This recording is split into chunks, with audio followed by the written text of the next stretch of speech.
Brianna Carter took a deep breath, letting the crisp evening air settle in her lungs. The sun dipped below the treetops, casting streaks of gold and amber across the pool's surface. It was a breathtaking view, one she never took for granted, not after the years of sacrifice it took to build this place. Lakeview Luxe Retreat wasn't just a rental property, it was her legacy. A sanctuary she had poured every ounce of her energy into, ensuring that every detail, from the pristine water to the perfectly arranged lounge chairs, exuded exclusivity and serenity. She adjusted the pool gate's latch, giving it a firm tug to make sure it was locked. This was her nightly ritual. Check the chlorine, straighten the chairs, secure the area. She didn't trust anyone else to handle it. This estate had been a dream, one she fought tooth and nail to bring to life, from securing the loans to battling the endless red tape of city permits. No one had handed her anything. She earned it. As she turned to leave, a voice shattered the quiet. "Excuse me, what do you think you're doing?" Brianna tensed. She didn't need to turn around to know the tone. It was that sharp, clipped kind of voice, the kind that carried a sense of entitlement. Still, she forced herself to stay composed as she turned to face the woman standing at the edge of the property. Middle-aged, expensive haircut, tailored clothes, the kind of person who walked with certainty in places she believed were meant for her. Arms crossed, chin slightly raised, eyes narrowed like an equation she couldn't quite solve. "Can I help you?" Brianna asked evenly. The woman's gaze flickered between Brianna and the now locked pool gate. "I should be asking you that." "What are you doing here?" Brianna's fingers tightened around the pool key in her hand. She knew exactly where this was going. "I own this property," she said simply. The woman's expression barely shifted, but there was a flicker of something. Surprise? Disbelief? Before she let out a dry laugh. "Oh, really?" she scoffed. "That's interesting, because I happen to know the owner." Brianna's lips pressed together. "Here we go." "You do?" she asked, tilting her head. "Yes," the woman said, her voice firm, "and I doubt she'd be okay with someone like you locking things up." There it was, the unspoken accusation. Brianna let out a slow breath. She'd dealt with this before, but this time was different, because now the woman was reaching for her phone, and Brianna already knew who she was calling. Brianna stood still, her grip tightening around the pool keys as Melissa Thompson pressed her phone to her ear. The woman's lips curled slightly, her expression settling into a smug kind of certainty, like she had just caught someone in the act. Brianna had seen that look before, that self-righteous confidence, the kind that came from people who had never been questioned, never been challenged, people who believed their assumptions were fact. "Yes, I need officers at Lakeview Luxe Retreat," Melissa said, her voice dripping with urgency. "There's someone here trespassing, acting like she owns the place. She's locking up the pool right now."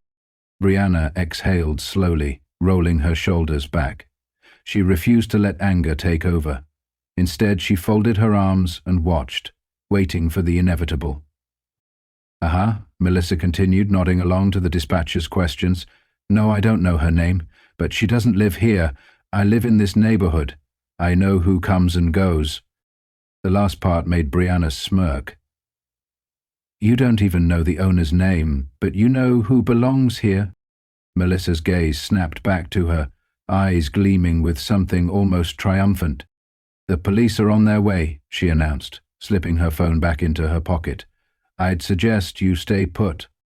Brianna raised an eyebrow. "Oh, so now she's giving orders?" "Oh, I'm not going anywhere," Brianna said, voice steady. That caught Melissa off guard. A flicker of hesitation crossed her face, but she masked it quickly, straightening her stance. "Good," she said stiffly, "because when they get here, you're going to have a lot of explaining to do." Brianna let out a humorless chuckle. "Am I?" She turned slightly, her gaze drifting to the row of luxury villas lining the estate. A few guests were outside, sipping wine on their balconies, murmuring to each other as they observed the scene unfolding below. One couple had their phones out, recording. Maybe. Melissa followed her gaze, her jaw tightening. Maybe she was realizing that this wasn't just a private encounter anymore. Brianna looked back at her. "Let me get this straight," she said, tilting her head. "You saw me?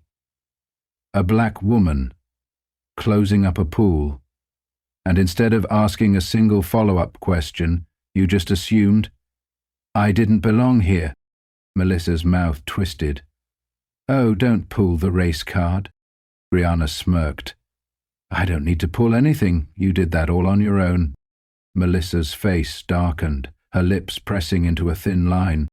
"I don't know what kind of scam you're running, but I know this property is owned by someone else," she snapped. "I've lived in this neighborhood for 10 years. I know who comes and goes." Brianna let out a soft laugh. "Oh, then what's my name?" Melissa faltered. "What?" "My name." Brianna took a step closer, lowering her voice. "If you know the owner, then you should know my name." Melissa's lips parted, but no words came out. And in that moment, Brianna knew she had her. Melissa's mouth opened, but nothing came out. Brianna could see the exact moment the woman realized she had backed herself into a corner. There was no name on her tongue, no proof to support her claim, just a fragile, crumbling certainty. "You don't," Brianna said, her voice calm but firm. "You don't know my name because you don't know the owner. You just assumed." "Ah." "I didn't assume anything," Melissa cut in sharply, but her voice had lost its edge. Brianna raised an eyebrow. "Oh? So you're telling me you actually know who owns this estate?" Melissa's lips pressed into a tight line. For a moment it looked like she might try to double down, to keep pushing the lie. But the weight of the guests' eyes on them, the quiet murmurs, the way a few of them had their phones out, was choking her. Instead, she scoffed and looked away. "I don't have time for this." She turned slightly, as if debating whether to walk away or stand her ground. Then, without another word, she pulled her phone out. Again, Brianna tensed. "Here we go." "Yes, I already called," Melissa said into the phone. "But I want to make sure officers are actually on their way. There's a trespasser at Lakeview Lux Retreat, and she's refusing to leave." Brianna clenched her jaw. Refusing to leave? Melissa was lying, boldly, shamelessly, as if her words alone could reshape reality. "She's being aggressive now," Melissa added, her voice dropping into something breathless, something staged. "I feel unsafe." Brianna felt her heartbeat quicken. That was the moment things could go terribly wrong. Her mind raced.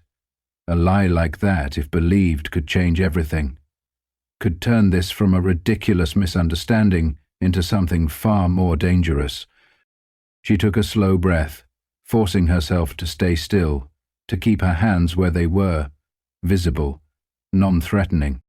"You should hang up," Brianna said quietly. Melissa ignored her. "Yes, I'd like them to hurry," she continued, her voice dripping with false urgency. Brianna took a step closer. Not aggressive, not threatening, just controlled, precise. "Think carefully," she said, lowering her voice so only Melissa could hear. "Because when they get here and realize you lied, you won't be the one in control anymore." Melissa stiffened. A flicker of something, doubt, fear, flashed across her face.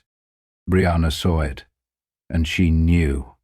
Melissa wasn't as confident as she pretended to be, but before either of them could say another word, the distant wail of sirens split the night. Brianna inhaled slowly. It was about to get interesting. The piercing wail of sirens cut through the night air, the flashing red and blue lights bouncing off the pristine white walls of Lakeview Lux Retreat. Brianna stood her ground, her hands loose at her sides, keeping her posture relaxed. She knew better than to make any sudden movements. Melissa, on the other hand, looked victorious. Her spine straightened, her chin lifted as she stepped toward the patrol cars like she had personally summoned reinforcements. 2 officers emerged. The first, a tall man with sharp features and a no-nonsense demeanor, scanned the area. His partner, shorter but stockier, followed closely, his eyes already flicking between Melissa and Brianna, assessing the situation. Melissa wasted no time.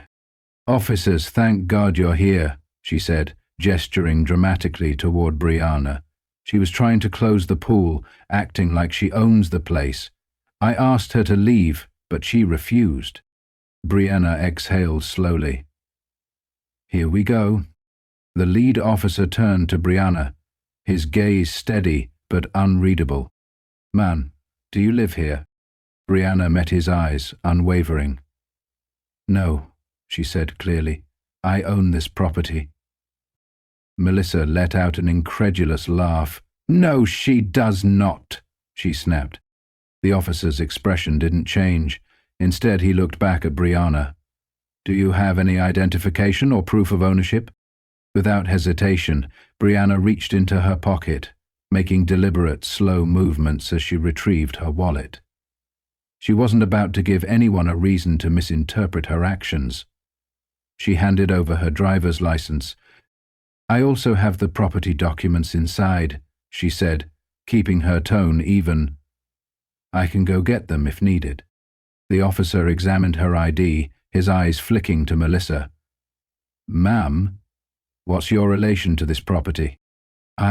Melissa faltered for the first time. "I live nearby. I've seen the owner before, and I know this isn't her." The officer didn't react. Instead, he turned back to Brianna. "Miss Carter, can you explain what happened here?" Brianna crossed her arms. "I was locking up my pool like I do every night when she nodded toward Melissa, "decided I didn't belong and called you." Something shifted in the officer's eyes. A small change, barely noticeable, but Brianna caught it. He looked down at her ID again, his brows furrowing slightly. Then his expression changed. "Wait a minute," he muttered, staring at her name. His partner leaned over, glancing at the ID as well. Then, suddenly, recognition dawned. "You're Brianna Carter." Melissa stiffened. "What?" Brianna arched a brow. "Yeah, you know me?" The first officer exhaled, shaking his head. "Yeah, I do." A small, almost amused chuckle escaped him. "You ran that community outreach program in Oakland, right?" Brianna tilted her head slightly. "Depends. Which one?" The officer grinned. "The one with the scholarship fund. My cousin's kid got a grant through that program." Brianna smirked. "Small world." Melissa's face drained of color. And just like that, the power shifted. Melissa's breath hitched. The smug confidence she had worn so proudly vanished in an instant. Brianna could see the shift in her stance, the subtle way her shoulders tensed, how her fingers twitched at her sides. She knew she had lost control of the situation. The officer still held Brianna's ID in his hand, glancing between her and Melissa with a quiet intensity. "You said she was trespassing," he said to Melissa, his tone now noticeably different. Cooler, sharper. Melissa swallowed hard. I thought she was." "You thought?" The officer's gaze didn't waver. Brianna folded her arms, watching as Melissa struggled to find a way out of this. "Did you ask her any questions before calling us?" the officer continued. Melissa's mouth opened, then closed. She... Her voice trailed off. "Did she threaten you?" "No." "Did she refuse to leave your property?" Melissa hesitated, her cheeks flushing red. "Well..." "No, but..." The officer let out a slow exhale, shaking his head. Then why, exactly, did you call us? The words hung in the air, heavy and unrelenting. The watching guests had gone silent, their curiosity shifting into something else. Discomfort. Realization. Brianna tilted her head slightly. "Let me guess," she said, her voice measured. "You saw me, a black woman, locking up a pool, and instead of considering any logical explanation, you assumed I wasn't supposed to be here." Melissa stiffened. "That's not—" "It's exactly what happened," Brianna cut in, her patience wearing thin. "You didn't ask questions. You didn't verify. You saw me and decided right then and there that I couldn't possibly own this place." Melissa's lips parted, but she had no defense. The second officer, who had been silent up until now, finally spoke. "Mom, you do realize that calling the police under false pretenses is a serious matter, right?" Melissa's face paled. "I wasn't trying to cause trouble," she muttered weakly. The officer didn't let up. "You wasted our time because you didn't take 5 seconds to ask a question." Brianna could see it now, the sheer weight of embarrassment settling over Melissa, the tension in her jaw, the way her eyes darted toward the bystanders, the slow, painful realization that she had humiliated herself. And yet no apology came, not a single acknowledgement of what she had done. Brianna sighed, shaking her head. "You came here so sure of yourself," she said, her voice low. "And now you can't even look me in the eye." Melissa didn't move. She just stood there, trapped in her own making. And this time, there was no way out. Melissa stood frozen, her face pale, her confidence crumbling right in front of everyone. The weight of her mistake was finally sinking in. The lead officer turned back to Brianna, his expression firm but measured. "Miss Carter," he said, handing her ID back, "I sincerely apologize for the inconvenience." Brianna took her ID, her fingers brushing against the cool plastic as she exhaled. She wasn't surprised. She wasn't even angry anymore. She was just tired. Melissa, however, wasn't ready to give up just yet. "I was just looking out for the neighborhood," she stammered, her voice quieter now, but still clinging to whatever justification she could find. Brianna let out a dry laugh. "Were you?" she asked, tilting her head. "Or were you just trying to make sure someone like me knew their place?" Melissa's lips parted, but no words came out. The second officer, who had been observing quietly, finally stepped forward. "Mom," he said to Melissa, his voice firm, "this situation could have gone a lot worse. You do understand that, right?" Melissa swallowed hard, avoiding his gaze. "You assumed," the officer continued. "You didn't ask questions. You didn't verify. You just called us, thinking that was enough." He shook his head. "We're lucky this ended without escalation." Brianna felt the weight of those words. She knew exactly what he meant. Melissa shifted uncomfortably, glancing around at the growing number of spectators. Some were whispering. A few still had their phones out, capturing every second of her humiliation. She had come into this so sure of herself. And now? She had become the spectacle. The first officer turned back to Brianna. "Do you want to file a report, Mum?" Melissa's head snapped up at that, panic flickering across her face. Brianna studied her for a long moment. Then she exhaled sharply. "No," she said finally. "She's already embarrassed herself enough tonight." Melissa flinched. The officers exchanged glances before nodding. "Understood," the lead officer said. Brianna turned away, ready to leave this mess behind her. But before she stepped inside, she looked over her shoulder, her voice carrying just enough for Melissa and everyone else to hear. "Next time, think before you pick up the phone." And with that, she was done. Behind her, the night air felt different, charged, heavy. Melissa, still standing there, looked around once more, realizing she had no allies left. The people she likely wanted to impress were now staring at her like she was the problem. and in that moment she finally understood. She was. The door clicked shut behind Brianna, sealing away the tension of the night. She let out a slow breath, pressing her back against the door for a moment before pushing herself off and walking toward the kitchen. Her hands were steady as she reached for a glass of water, not because she wasn't affected, but because she refused to let this affect her.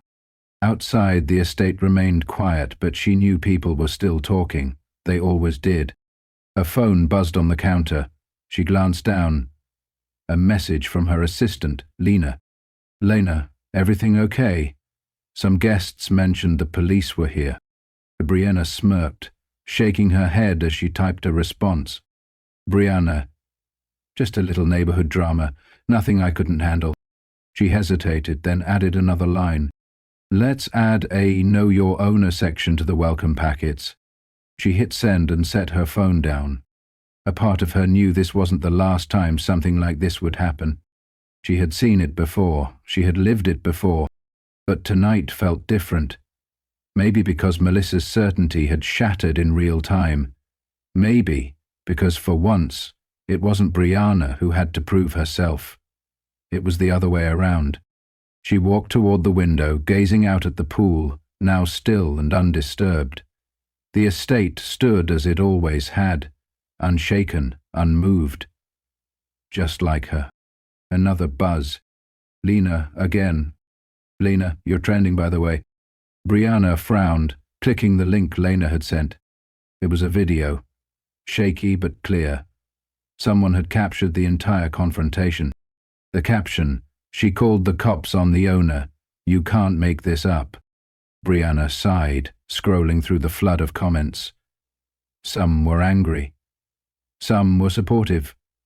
Others were the usual mix of deflection and excuses. She had seen it all before. But then, scattered between the noise, were messages from strangers. "I've been in her position before. Wish I had handled it the way she did." This is why conversations about bias still matter. She didn't just stand her ground. She owned it. Brianna let out a breath she hadn't realized she was holding. Lena called a few minutes later, excitement buzzing in her voice. "News outlets are already reaching out. They want an interview." Brianna pinched the bridge of her nose. "Of course they do. You gonna do it?" She glanced back at the screen, watching as the views climbed higher. Then she took one last look at her estate. The proof of her work, her resilience, her place. "No," she said finally. "The video says enough." She poured herself another cup of coffee and stepped outside, inhaling the crisp morning air. Another day. Another reminder that no matter what people assumed, she belonged here. And she always had. This isn't just one story, it's a reality that too many people face every day. If you've ever been in Brianna's position, you know exactly what it feels like. That moment when someone looks at you and, without knowing a single thing about you, decides you don't belong. Not because of what you've done, not because of who you are, but simply because of who they assume you are. And if you've ever been on the other side, like Melissa, maybe this is the moment to reflect. Because assumptions have consequences. Melissa was so sure of herself. She didn't ask. She didn't verify. She saw a black woman closing up a pool and made an instant judgment. A judgment that could have escalated into something dangerous if things had gone differently. And that's the problem. How many times has this same scenario played out with worse results? How many people have been wrongfully accused, arrested, or even harmed because someone else's bias felt like certainty? It's not just about one woman calling the cops when she shouldn't have. It's about the larger conversation, about privilege, bias, and accountability. So here's the challenge. Ask before assuming. Think before acting. Hold yourself accountable for the judgments you make, because they affect real people. And if you found this story powerful, let's keep this conversation going. Drop a comment below. Have you ever experienced or witnessed a situation like this? How did it unfold? Hit that like button. It helps more people see stories that matter. Subscribe for more content that challenges perspectives and sparks meaningful discussions, because the more we talk about it, the more we can change it.